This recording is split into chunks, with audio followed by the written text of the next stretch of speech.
Welcome back to the Marvel Movie Minute, a daily podcast in which we dig in deep to analyze the films of the Marvel Cinematic Universe 1 minute at a time. I'm Andy Nelson from thenextreel.com.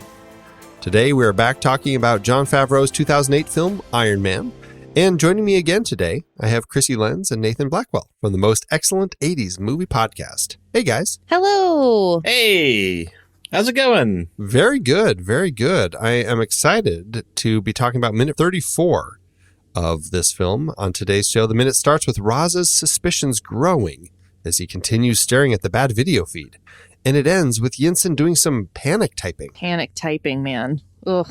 So much stress. This is a stressful minute. We're getting to that point where, you've got Tony yelling instructions at you. You got people yelling in Hungarian at you. We're blowing stuff up in this minute. I can see why Yinsen wants to just run out of the room. Mm-hmm. We got dudes blowing up in this one. We're getting to this intense part of this film. It's exciting. I can feel like the act is coming to an end. There's light at the end of the tunnel, literally. It's time to get serious, guys. And this is the minute. Right toward the beginning, we have that shot of Raza looking at the video feed. This is the shot that makes me wonder, why does it take until this point for people to figure out that something is going on? You've got Yinsen working behind a dark wall that they've constructed, and Tony is not in the shot anywhere because he's getting a suit on.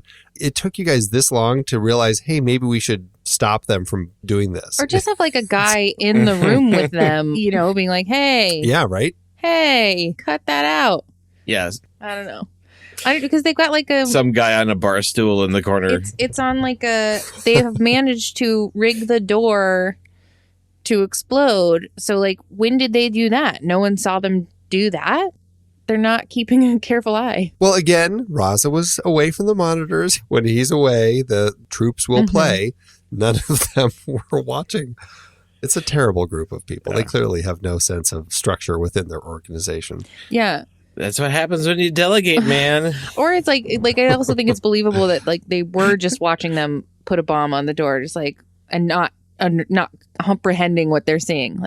What's Tony doing? Oh yeah, he had these all these things and these canisters and he put it on the doorknob. So I just assume that's part of the missile. Well, these are the troops. Now, granted, they were speaking in Arabic at the time, but there's a shot earlier in the film where they're watching. It's Abu and his two men, Omar and Ahmed. They're watching the monitor as Tony and Yinsen are pulling stuff apart and doing some work. And they're looking at a picture of a Jericho missile, like a black and white photo. And Abu is holding the picture, trying to look at it. It's it doesn't look right. And one of his men says, oh, I think you got to turn the picture upside down. Yeah. And it wasn't subtitled, and I'm glad it wasn't, because it's a pretty silly line. But I think it speaks to the level of that comedy idiocy that they were applying to a lot of these bad guys. Again, I think kudos to Jon Favreau for realizing that they play a lot more threatening when you don't know what they're saying. Yeah. I love the idea that, so it's established in this minute that the Hungarian is barking at them and he's yelling at them in Hungarian. I love the idea that he only speaks Hungarian. He's picked up on this whole Tony Stark robot thing, and he just can't seem to communicate it to anyone because no one else speaks Hungarian. It's such a strange language choice. And I guess that's just part of the joke that we had earlier. It was this is the payoff for that setup earlier when Yinsen is kind of rattling through all the languages and everything. And we finally get this payoff. I feel like it falls a little flat because all of a sudden it kind of comes out of nowhere. But it is still it's such a strange moment when all of a sudden you have this Hungarian yelling at him. It plays for laughs, and I think it ends up working, but it is kind of a strange little moment. Mm-hmm. Well, it adds to the stress where it's okay, shoot, they're on to us. They're coming. Yeah, Yinsen can't even stall. We can't stall, yeah, with this guy because we can't speak to him. It just adds elements of something that you can't control, even though Tony is trying as hard as he can to think of every single thing that might even theoretically happen. You can't predict that they're going to send the guy who speaks Hungarian. Right. And as I did with the other minutes, I did have some people of the Reddit community do some translations for me. There is actual Hungarian getting spoken here, but the Reddit community said it was pretty clear that the actor was not a native speaker. The pronunciation was so bad that it was pretty difficult for them to actually understand. What they could understand, Yinsen basically says, 1 minute. That's what he's saying to the guard at the door who's screaming at him. And then the guard says, what's going on in there? And then says something that sounds like hands up, basically. And come over here, hands up.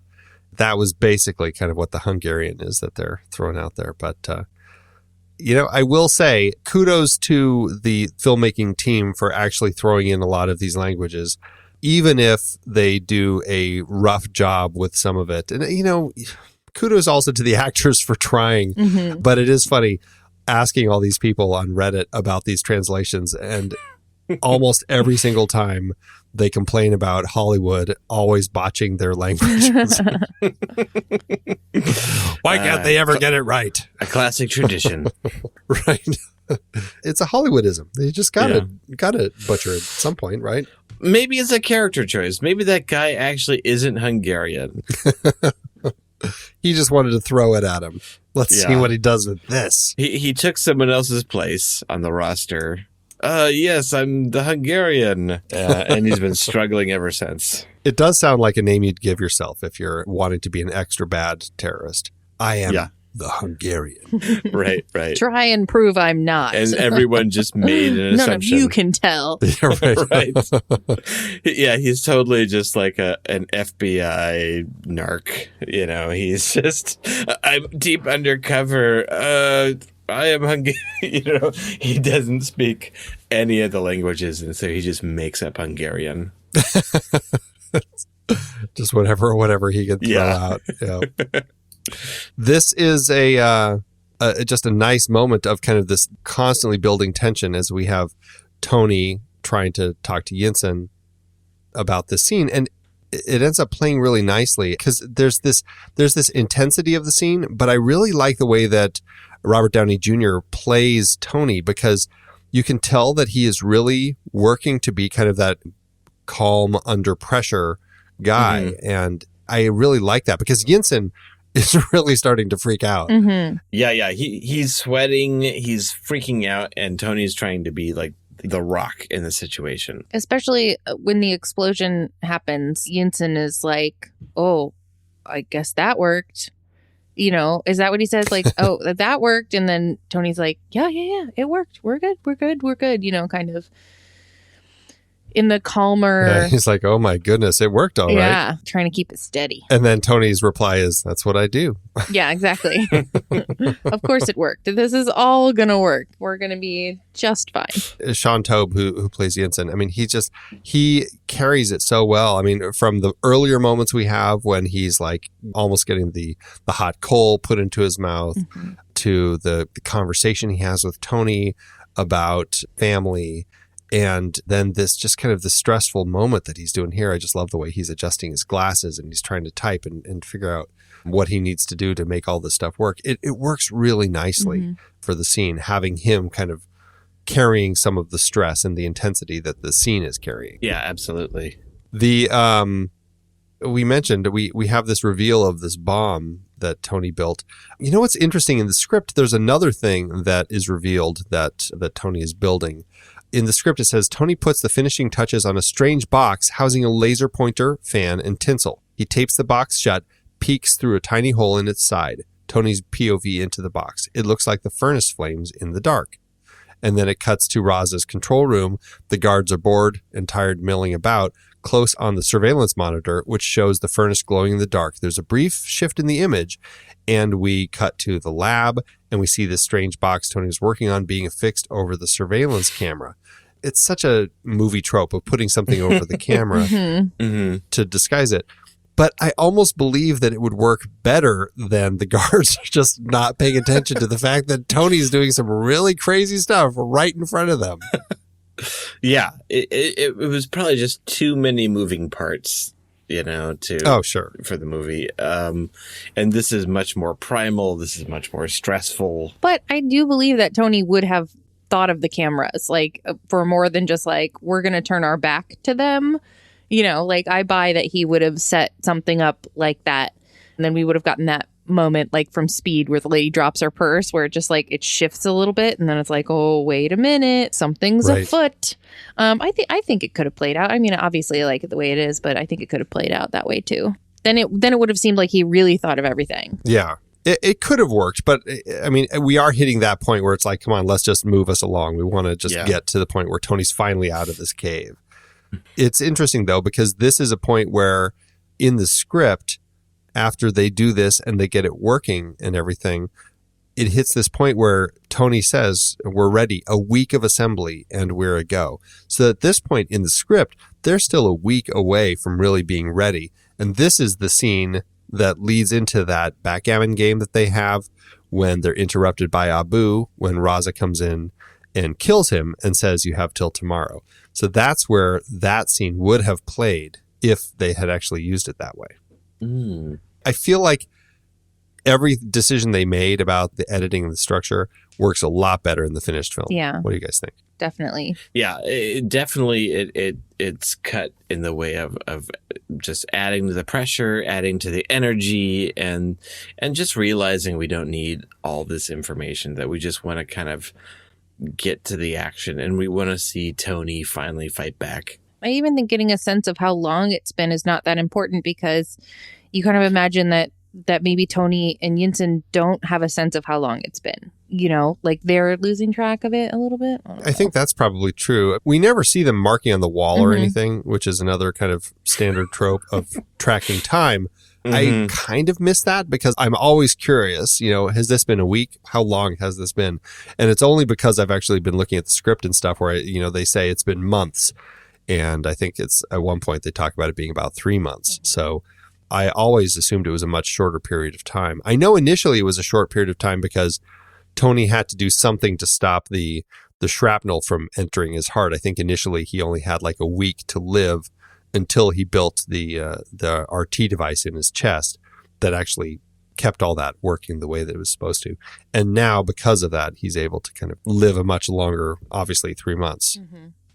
What do you guys think of the explosion? How much of this explosion do you guys think is real and how much do you think is CG? Well, it looks like the two dudes on the explosion are flying back. So that's probably a wire rig where they're yanking them back for that initial bit.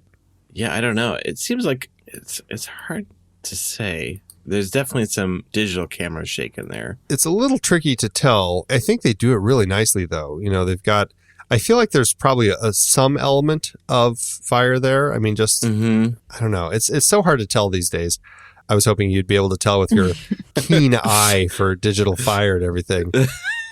But like stepping through it, like when you see the flames coming out of the door and the doors buckling and blowing out and everything, I don't know. It looks... My guess is that they probably had some kind of smoke element in the explosion when they pulled them back, and then they added in all the digital fire, maybe some like a flash effect too, something that they're safe, but it's still kind of projecting a bit of light and some practical elements to it. That would be my guess, but yeah, it's so hard to say. Oh yeah, definitely. I agree with you 100%, Nathan. Good call on that. That's sounds exactly right to me.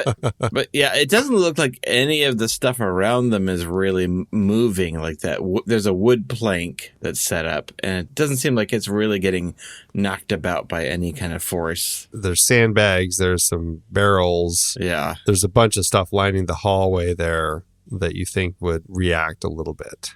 Yeah. I mean, even a jiggle. Yeah. It's one of those moments, though, I think it just works so nicely. You see the bomb, you know it's going to come. This is that Hitchcock suspense. You've got the bomb. We know it's there. We're just waiting for it to happen. And then, I mean, this is that moment. You know it's all coming down now because that explosion just ripped through the hallways and Raza's not going to be very happy at this point. Cat's out of the bag. There's literally no going back at this point. Dudes are dead. It's time to go. Yeah, right. This is it. We're still listening to the Mark I track from Ramin Djawadi throughout this minute. Again, the music just drives it so nicely. It's a great piece of music that gives us the propulsion we need as this action scene plays out. I don't know. Anything else, you guys? I'm still upset that Yinsen didn't get his own robot suit. Wouldn't that be great? The deleted scene where he's disappointed that he didn't get one too. As he's loading this onto Tony, he's like, okay, now should I get into mine? Oh, it's just this one. Oh. Awkward. That would have been really funny. Sad and funny. And that may be why, we never get to see Yinsen finish putting Tony's suit together, because he runs out. He's frustrated. He can't take it anymore. He doesn't get one, so I'm leaving. Yeah. And I'd be frustrated too. No, I want my own Iron Man suit. Yeah. I'd sign up for that. I'd like one too. I don't know about this one. Yeah. I think I might prefer one of the other ones. Yeah, one of the Mark 42s. Right. But this one is pretty fun. It's clunky and fun. Just like my car. Just like your car. All right, you guys. Well, I guess that's it. Let's wrap up for today, and we can come back for our final episode of the week tomorrow. Great. Exciting. Yeah, I know. We can kind of see how far Tony makes it out of this cave, if at all. We're getting to a point where something's going to happen. Trapped in the cave. Where can people find you guys out in the interwebs? Krissy? Oh, we're all over the interwebs. We are co-hosts of a podcast called The Most Excellent 80s Movies Podcast, available wherever the finest podcasts are stored, but findable on the internet at mostexcellentpod.com. Well, check that out, everybody. And I guess that's it for today's show. So thanks for tuning in. Make sure you subscribe to the show for free at marvelmovieminute.com. Join us over in our Discord chat room and follow us on Facebook, Twitter, and Instagram at The Next Reel. And if you like what we do and you want to support us and get some cool stuff, become a patron over at patreon.com/thenextreel. Until next time, true believers.